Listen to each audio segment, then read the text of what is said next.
I know I was sort of the dark horse going into it all, and that cake meant so much to me at the end. And, you know, I think being at the front of the tent too, I just couldn't see what was going on around me, and I think, I sort of finally did enough. So, yeah, it feels incredible. Yeah, and I wonder, Frances, we were talking to the Paralympian, David Weir, just a moment ago. Was there a bit of psychology going on? Because you said you felt like you were not the favourite going into it. Did that sort of embolden you in some way? It did. I kept on coming out with sporting analogies. Every time I was being interviewed, I was like, well, you know, it's not over till it's over, you know, and like I said, watching Andy Murray win Wimbledon the weekend later, I was obviously, comparison to him, but I was like, yeah, you've just got to keep going, you know, and, yeah, in the end, I sort of won the match. It's a cake of 3 tears.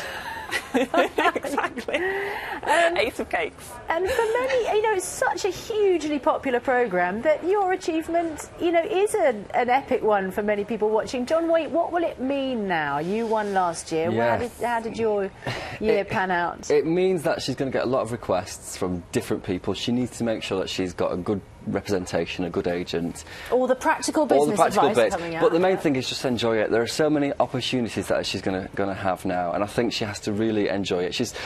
I love Frances to bits, and I think we've met a few times now, but she's going to go far, that girl. And if she brings a book out, I'm going to be first in line to get it.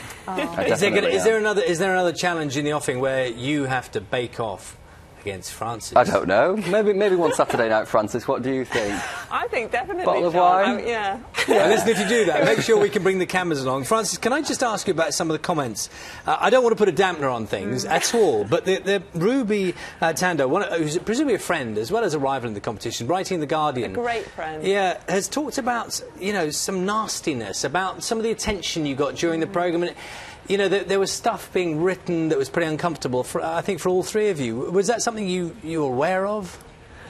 I mean, we knew the show was big, but I think the hype and everything going on the social media was nothing that we could really have properly prepared for. And, yeah, there was some not nice stuff written, but I think the main thing was remembering what the people who truly know me, the friends and family who've supported me from the very beginning, were saying. And, yeah, you know, I did come in to stick for style over substance, but I feel at the end of it all, people have actually celebrated that, which has been the nicest thing to sort of see.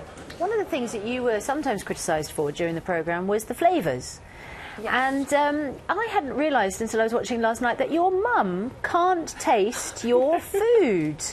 Now, I don't know if there's any connection, but it's terribly unfortunate for your mum that she can't taste your delicious creations.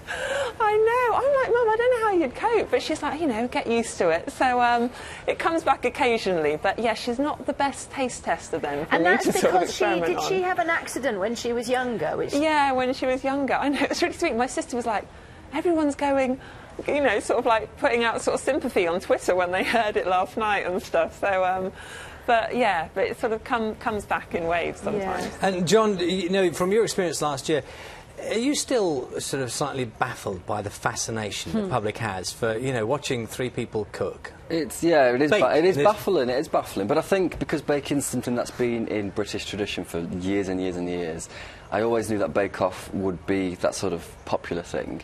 But to see how popular it actually is on Twitter, on Facebook, everywhere, it's crazy. It really is. Your final, was it all men in your final? It was. It was a testosterone-fuelled fiasco. No, it didn't turn out to be a fiasco in the end. And all women this year, did you notice, did you come into for criticism, or do you think that what happened this year was particularly focused on the fact there were 3 women? It was. I think this year's criticisms have been absolutely disgusting. I think there's been Twitter trolls left, right and centre.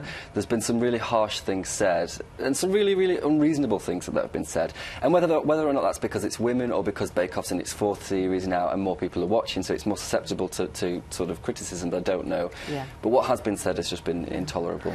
Frances, what are you going to bake today? What is your... Let's talk about your big ambition. I thought you were going to say, what are you going to bake for us? Because that's the real question. That's what we'd like. What's your big ambition now? Oh, I think from the very beginning I've just wanted to combine both my love of sort of designing and baking. I often get asked, what would you choose, baking or design? And I just want to go in and collaborate them, you know, bring the style and the substance together. I don't know what the future holds, but I've got so many ideas and aspirations, so Yeah, watch this baking space.